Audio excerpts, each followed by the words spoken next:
Dès les premières lignes de la Bible, on parle de la création, justement. On parle de la nature, on parle de la création du ciel et de la terre. Et là, on trouve l'Esprit. Dans les premières lignes de la Bible, d'accord? Le premier livre de la Bible en hébreu s'appelle le commencement, ou au commencement, littéralement, au commencement. Et c'est les premiers mots de la Bible, du premier livre. Donc le premier livre s'appelle par les premiers mots du texte de ce livre. Et on trouve en Genèse 1, au commencement. C'est les premiers mots de la Bible. Au commencement, au début, Dieu créa les cieux et la terre. La terre était informe et vide. Tohu bohu, c'est le terme en hébreu qui est passé en français. C'est un peu le grand chaos, quoi. On voit une matière première quelque part qui s'agitait, qui se remuait, un désordre fertile peut-être, je ne sais pas, mais c'était là. Et qu'est-ce qu'on y trouve? L'Esprit de Dieu qui se mouvait au-dessus des eaux.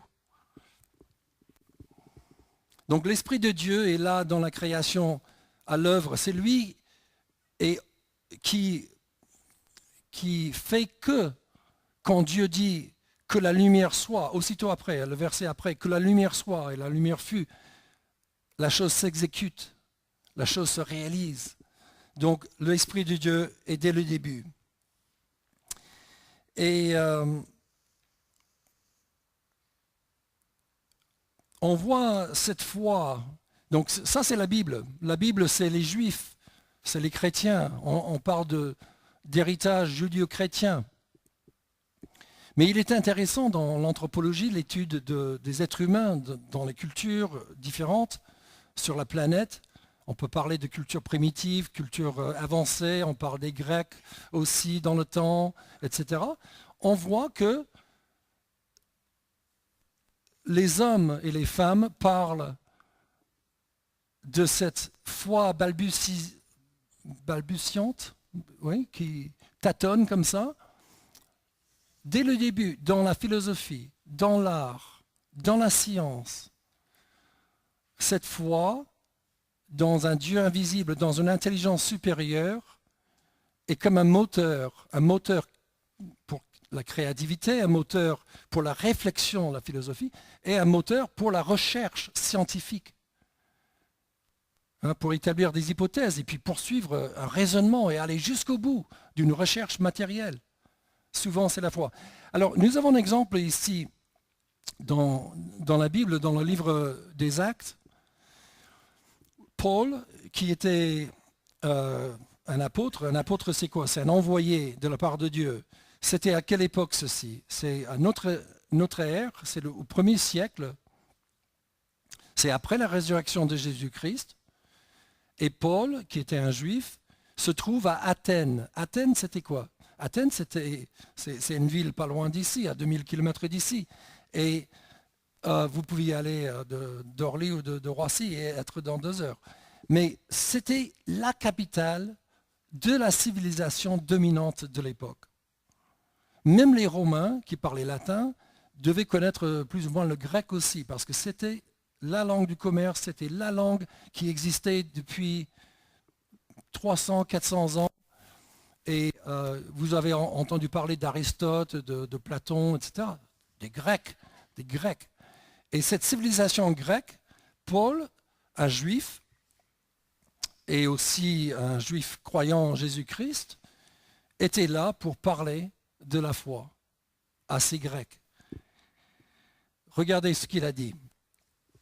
Il a dit, donc, en parlant de Dieu, Dieu a fait de tous les hommes sortis d'un seul sang, habitant sur toute la surface de la terre, ayant déterminé la durée des temps et les bornes de leur demeure.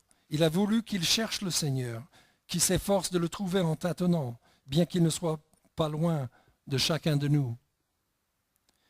Car en lui, nous avons la vie, le mouvement et l'être.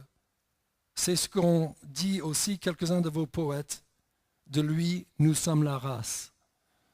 Donc Paul disait que aux Athéniens, que vous-même, vous avez remarqué et vous avez reconnu que nous sommes de la race de Dieu. Il y a quelque chose de divin dans l'humain qu'il y a quelqu'un au-dessous de nous.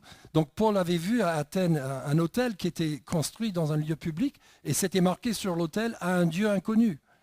C'était comme dans la Révolution française. Après la Révolution française, il y avait aussi un culte à un Dieu inconnu. Il ne voulait pas s'aligner avec les catholiques, mais il reconnaissait qu'il y avait une divinité au-dessus de nous, dans l'utopie du début de la Révolution. Et donc cette idée tourne autour de l'observation de la création. C'est comme si l'homme et la femme veut dire bonjour à ce Dieu, veut dire es-tu là? M'entends-tu? Me vois-tu? Et c'est bien, il faut. Et c'est un début. Vous voyez, on tâtonne. On n'est pas certain, on n'est pas sûr. Mais on tâtonne, on va vers ce Dieu. Et on parle avec nos mots, on dit bonjour, on prie. Qu'est-ce que c'est? C'est une tentative de communication, de se lier avec ce Dieu. D'accord? Mais nous avons le témoignage dans les Écritures que le Saint-Esprit, c'était lui qui était là dès le début, dans la création.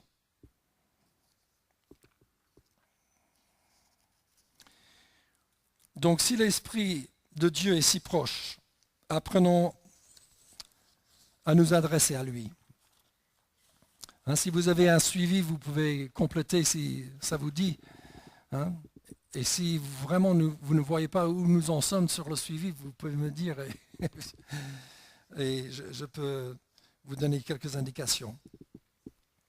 Donc après l'éveil de la foi, à la fois par cette beauté, par cette gloire de la création que nous voyons, on est confronté à un autre aspect de la réalité. Et c'est le mal. Le mal. Et je ne parle pas de l'homme. Je parle de ce qui ne va pas. Quand on parle de la mal, la Bible parle... La Bible, non, c'est les théologiens plutôt qui parlent d'un événement. La chute. Comme on trébuche et on chute, on tombe, une sortie de route, il y a quelque chose qui ne va pas, quelque chose qui cloche. Et l'être humain, partout dans toutes les cultures, expérimente la honte, parfois. J'ai cette photo terrible, excusez-moi. Je ne sais pas si cet enfant est vivant, je ne connais pas d'où cette photo a été prise, elle est terrible. Et par pudeur, j'ai pensé ne pas le mettre, mais je ne connais pas si cet enfant s'en est sorti ou pas. Mais on voit, l'enfant est presque émacié. Quelqu'un est en train peut-être de lui donner un bain. C'est terrible de voir un enfant déjà dans cette condition et de voir seul aussi, là, dans la photo, c'est... Excusez-moi, mais c'est quelque chose qui existe et qui est terrible, qui nous révolte, qui nous sidère, parce que ça ne devrait pas être comme ça. Il y a aussi la cruauté humaine, la méchanceté, la violence aussi. N'est-ce pas? On a parlé de la gloire et la beauté de la création, mais il y a vraiment des choses qui sont injustifiables et révoltantes. Donc, qu'on se le dise, quoi, qu'on ne se cache pas le visage, qu'on ne prétende pas que ça n'existe pas. Au contraire, on doit la confronter.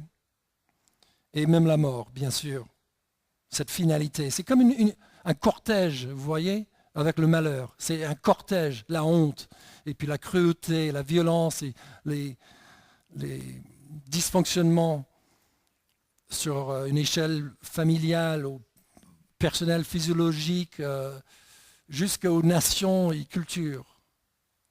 Vraiment à plomber le moral. C'est vrai.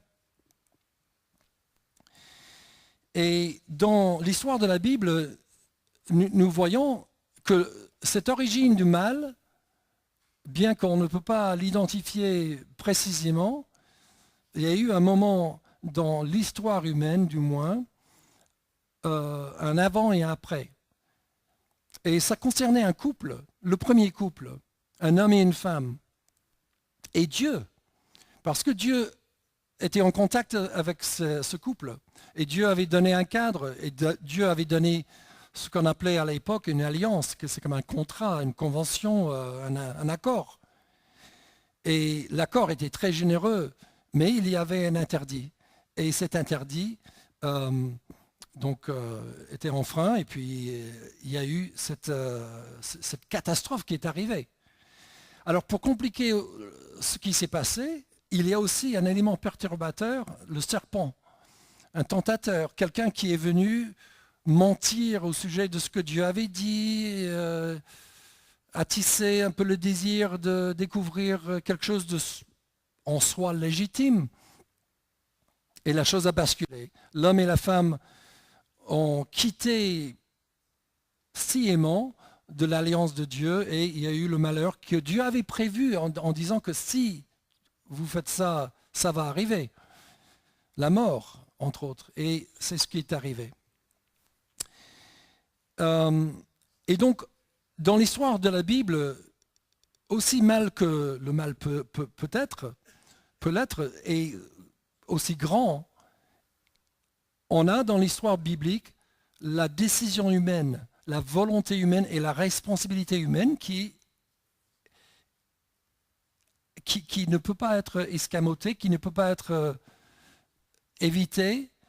Et donc, il y a toujours dans la pensée biblique, dans la pensée théologique et chrétienne, l'idée de responsabilité humaine, d'accord ? Vis-à-vis du mal. Ça ne veut pas dire que l'individu est responsable pour tous les malheurs du monde.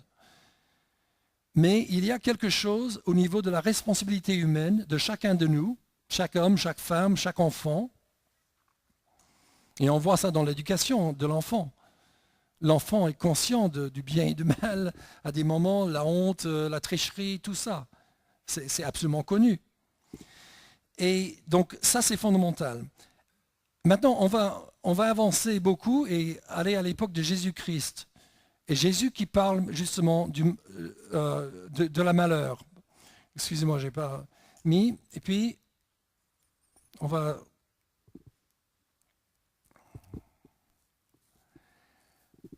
Jésus parle du Saint-Esprit qui vient dans le monde pour convaincre le monde du péché, d'accord ? Du péché, de notre péché. Et puis ce même Saint-Esprit nous révèle l'Évangile, qui est la réponse au péché. Qui, écoutez bien, c'est une affirmation extraordinaire. L'Évangile est la réponse au malheur, au mal qui existe. C'est le début du remède. C'est ce que Jésus affirme, et c'est ce que nous affirmons aussi par la foi. Donc je vais essayer de l'expliquer. Regarde ce que Jésus dit ici. Bien. Voilà. Donc regarde ce que Jésus dit. Il dit, quand sera venu le consolateur? Donc c'est un nom qui est donné à l'esprit. Quand sera venu le consolateur que je vous enverrai de la part du Père, l'Esprit de vérité. Donc l'Esprit de vérité, c'est le consolateur. Le consolateur, c'est le Saint-Esprit. C'est la même personne, la même entité. Donc l'Esprit de Dieu qui était là au début, dans la création, maintenant est appelé l'Esprit de vérité. Cet Esprit de vérité est un consolateur. Il vient dans le monde et il rendra témoignage de moi, Jésus dit. Et quand il sera venu, regardez, il convaincra le monde en ce qui concerne le péché, la justice et le jugement. Le péché, la justice et le jugement. Ces termes sont des termes juridiques. Ce sont des termes d'avocats, de juges, de conscience religieuse aussi par rapport à ce qui est bien ou pas bien, le moral et tout ça. Et Jésus continue, je vais juste vous le dire, il dit, concernant le péché parce qu'il ne croit pas en moi. Concernant la justice parce que je retourne au Père, c'est-à-dire Jésus allait quitter la terre et retourner au Père. Et concernant le jugement parce que le prince de ce monde Et c'est qui ça? Le prince de ce monde. Le prince de ce monde a été jugé. C'est fascinant ce que Jésus dit. Jésus dit, l'Esprit vient, l'Esprit va témoigner de moi. Et autour de la personne de Jésus-Christ, il y a la notion de péché, la notion de jugement de Dieu, ou de justice, pardon, de Dieu, et il y a aussi une notion de jugement contre le prince de ce monde, Satan, le diable, le serpent, tout ce qu'on peut lui donner comme nom, dragon, etc. Il a été jugé. C'est-à-dire que le tentateur qui était là dans le jardin a été jugé en Jésus-Christ. Le mal, quelque part, a été vaincu dès la venue de Jésus-Christ. Vous savez que quand nous prions Notre Père, par exemple, que Dieu nous protège du mal, déjà cette foi-là est invincible. Cette foi voit Dieu au-dessus du mal. Cette foi-là voit Dieu plus fort que le mal.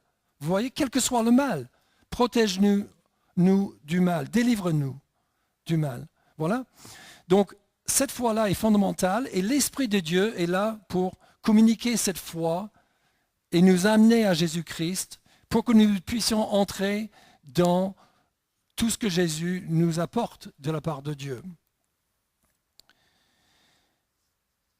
Et qu'est-ce qu'il nous apporte?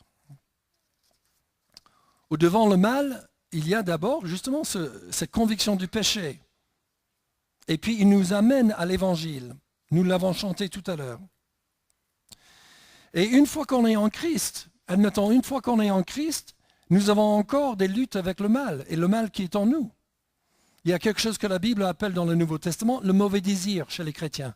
Chez les chrétiens, le mauvais désir.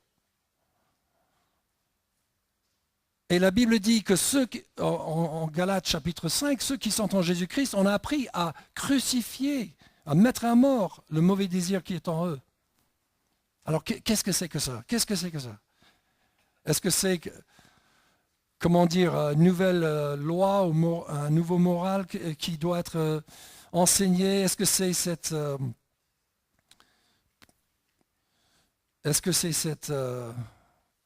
cette obsession avec le mal que peuvent avoir les gens religieux? Non, c'est les yeux ouverts sur le malheur dans le monde et dans la nature humaine, et c'est la responsabilité du croyant de ne pas se cacher la face et dire parce que je suis chrétien, je suis hors de cause et je ne peux pas faire le mal. Au contraire, on peut démultiplier le mal. Et sous guise de Dieu, sous guise du bien. C'est terrible ça.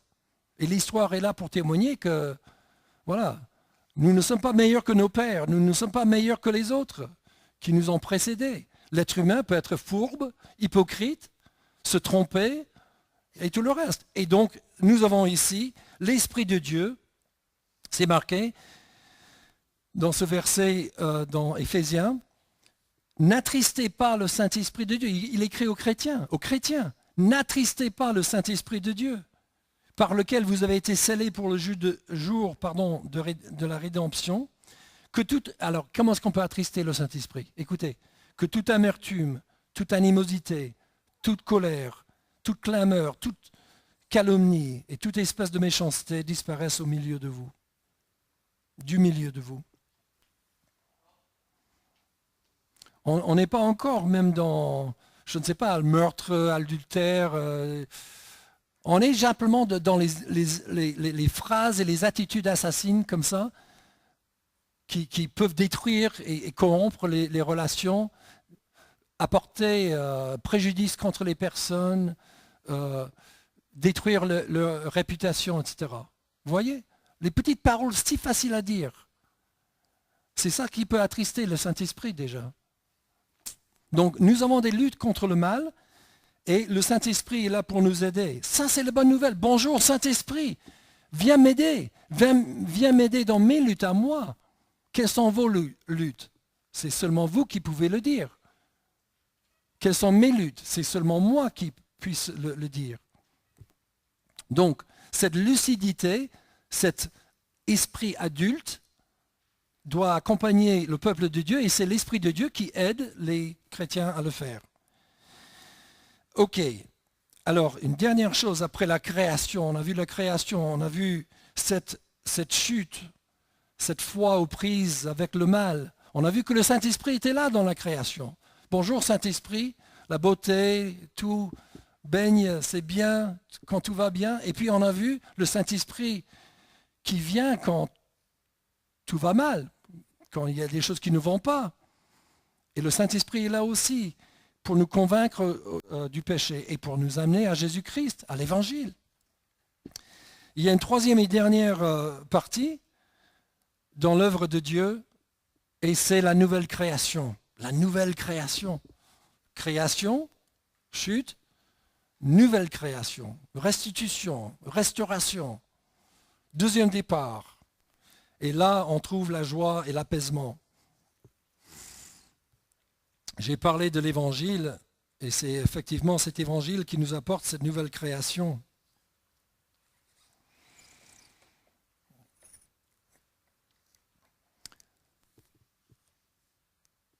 Le Saint-Esprit nous amène à la croix de Jésus-Christ. Pourquoi la croix? Parce que c'est là où Jésus, l'homme innocent et parfait, a pris nos péchés. C'était le seul qui était capable. Nous étions pécheurs, Jésus non, n'était pas pécheur. Et sur cette croix, il a été condamné d'une manière injuste, immorale, faux. Il a été trahi et il a laissé faire, et il a fait pour nous.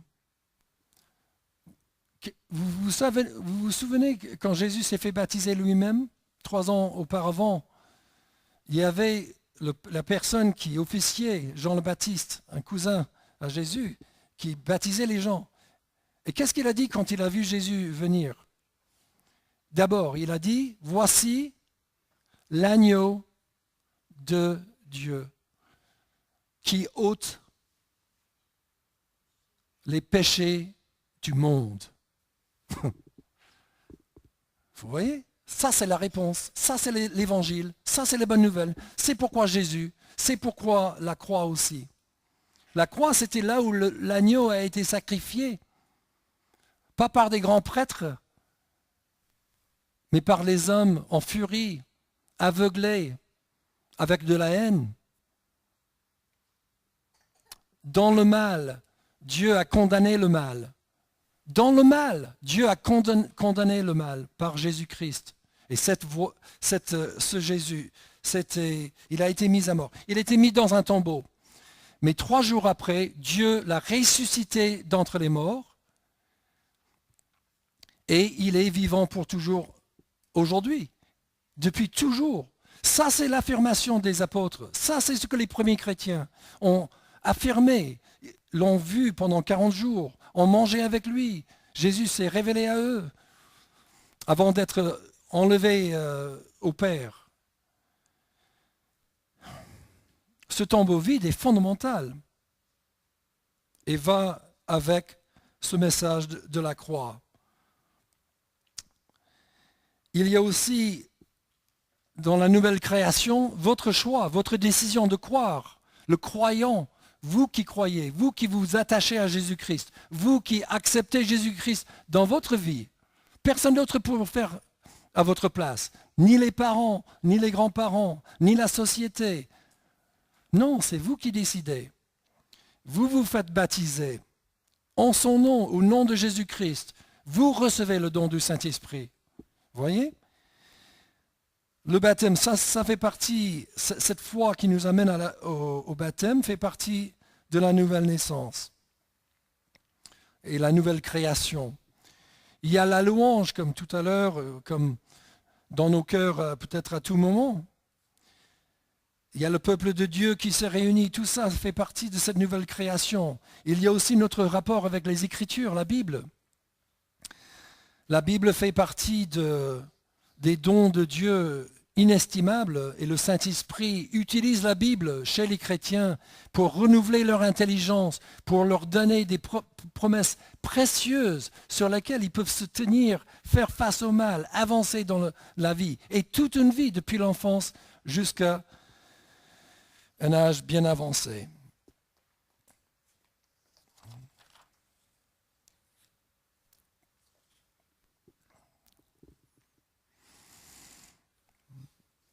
Donc après conviction du péché, l'Esprit nous apporte la présence de Dieu et la puissance de Dieu.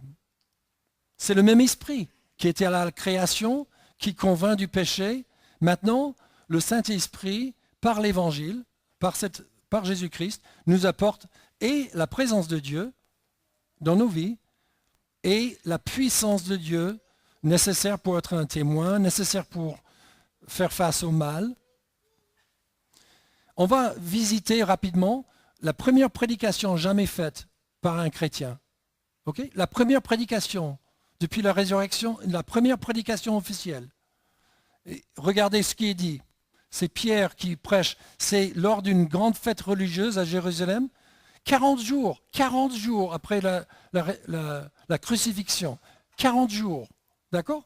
C'est quoi? C'est 1 mois et demi après la condamnation, la mise à mort, l'exécution sur un poteau romain par les Juifs et les Romains.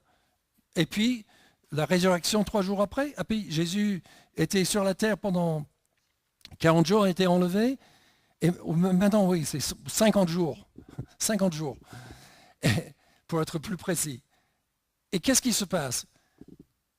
Les chrétiens, il y avait 120 chrétiens réunis en train de prier. Le Saint-Esprit descend sur eux. La Pentecôte, il vient avec des langues de feu, avec un bruit d'un vent puissant, de tempête. Les gens accourent en train de dire « Qu'est-ce qui se passe ?» On entend les louanges de Dieu dans toutes ces langues. « Qu'est-ce qui se passe? Qu'est-ce qui se passe ?» Comment se fait-il que ces Galiléens, ces gens de province, sachent toutes ces langues et nous parlent des hauts faits de Dieu? Comment se fait-il? Et écoutez l'explication. Une partie, Pierre dit, après avoir donné des explications, il invite « Repentez-vous, et que chacun de vous soit baptisé au nom de Jésus-Christ pour le pardon de vos péchés. Et vous recevrez quoi? Le don du Saint-Esprit. Le don du Saint-Esprit. Ce n'est pas juste le Saint-Esprit dans la création, ce n'est pas juste le Saint-Esprit qui convainc, c'est un don venant de Dieu, le don du Saint-Esprit, le même esprit, mais maintenant en don, car la promesse est pour vous, pour vos enfants, pour tous ceux qui sont au loin, en aussi grand nombre que le Seigneur notre Dieu les appellera. Regardez un peu plus loin, quelqu'un d'autre qui parle, cette fois-ci, ce n'est pas Pierre, c'est Paul, et il dit pour vous, vous ne vivez pas selon la chair, la chair c'est la vie sans Dieu, mais selon l'esprit. Si du moins l'esprit de Dieu habite en vous, si quelqu'un n'a pas l'esprit de Christ, il ne lui appartient pas. L'esprit de Dieu est l'élément fondamental qui distingue la vie chrétienne. Donc, Dieu veut nous apporter ce don, que nous ayons cette joie, cet apaisement, cette puissance, cette présence de Dieu. Deux dernières considérations avec un dernier diapositive ou avant-dernier diapositive, c'est que le Saint-Esprit aussi apporte les dons dans l'Église, les dons spirituels. Les dons, c'est les capacités, les compétences d'une nature spirituelle, d'une utilité spirituelle, et il donne ces dons aux croyants, et ces dons sont fondamentaux pour le fonctionnement d'une église, l'édification de l'église, la mission de l'église. Donc les dons de l'esprit. Regardez 1 Corinthiens 12 là. Les dons spirituels. Donc il y a diversité de dons, mais le même esprit qui donne ces dons. D'accord? Donc le Saint-Esprit, dans la création, dans la conviction du péché, dans la conversion, et maintenant comment dire, on est habilité, on est équipé par le Saint-Esprit aussi, avec des dons. Et puis une dernière chose, c'est le fruit de l'Esprit. Ça, c'est aussi accordé, attribué à Dieu lui-même, l'Esprit. C'est que le caractère du chrétien, votre caractère, mon caractère, comment nous agissons, comment nous sommes, le Saint-Esprit veut manifester en nous son fruit. Quel est son fruit? Regardez, qui est contre ça? L'amour, la joie, la paix, la patience, la bonté, la bienveillance, la foi, la douceur, la maîtrise de soi. Le fruit de l'Esprit. C'est pas beau ça? Ça donne, hein? Ça donne de l'appétit. Ceux qui sont à Jésus-Christ ont crucifié la chair avec ses passions et ses désirs. Si nous vivons par l'Esprit, marchons aussi selon l'Esprit, comme Jean-Luc a dit tout à l'heure dans cette introduction qui était si à propos. Donc pour 2019, pour aujourd'hui aussi, le 30 décembre, dans nos cœurs que nous disions « Bonjour Saint-Esprit ».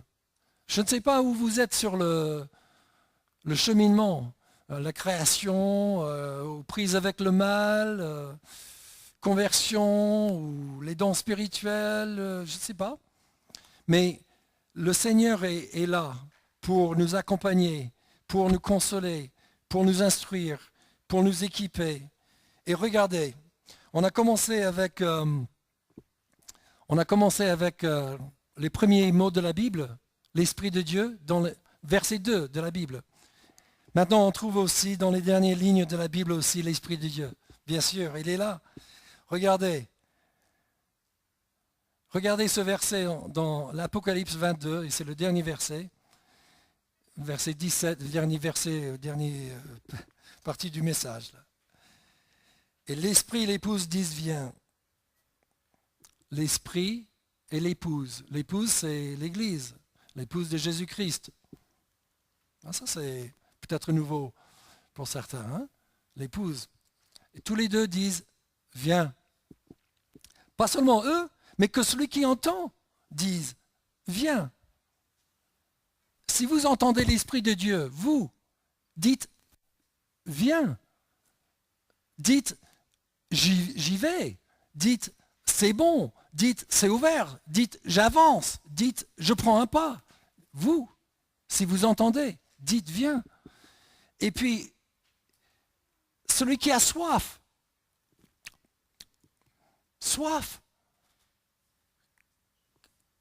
que vous dites, que vous disiez, que vous dites, que vous disiez, viens, viens, viens, viens. Si vous avez soif, dites, viens, c'est pour vous, pour étancher votre soif. Celui qui veut prendre de l'eau de vie gratuitement,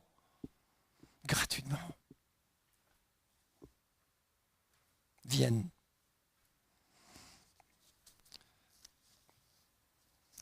Que le Seigneur nous aide à venir, à tout moment, à répondre à son appel, son invitation, sa rigueur, sa générosité. Je propose de prier.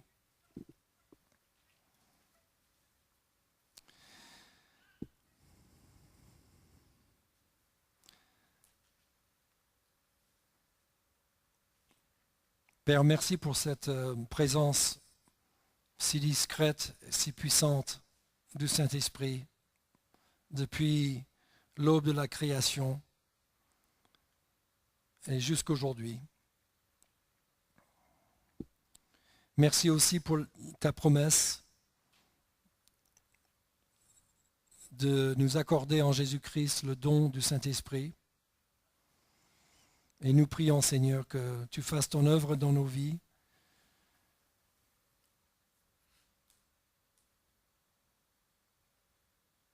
Nous prions, Seigneur, que nous soyons responsables avec ce que tu nous révèles, que nous répondions debout et qu'on vienne, Seigneur, qu'on vienne à ton appel, à ton invitation, qu'on vienne à la vie.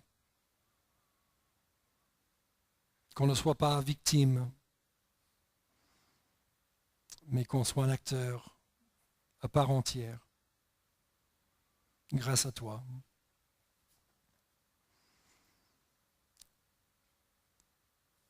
Père, répands sur nous ton Saint-Esprit.